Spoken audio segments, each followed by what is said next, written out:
台语字真趣味，乡亲啊，扣角，台语安尼写扣角，形容一个人不成才、不成器、没出息、不长进。台语讲扣角，这是一个负面的评语，有带一种气嫌、摇头吐大气的情绪。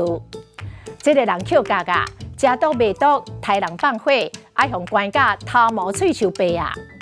白火囡仔就瞒爸骗母，共偷摕物件，若无紧甲叼转来，恐惊一世人扣角。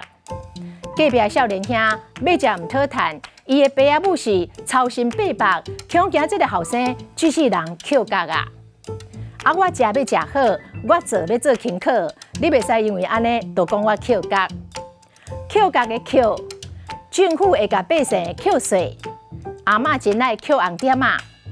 客人车司机沿路扣客，伊拢是扣字纸维持生活。伊帮善食人的祖先扣金，拢免钱，当作做功德。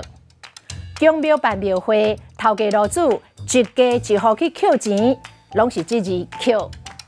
今仔日的台语字扣角实在真趣味。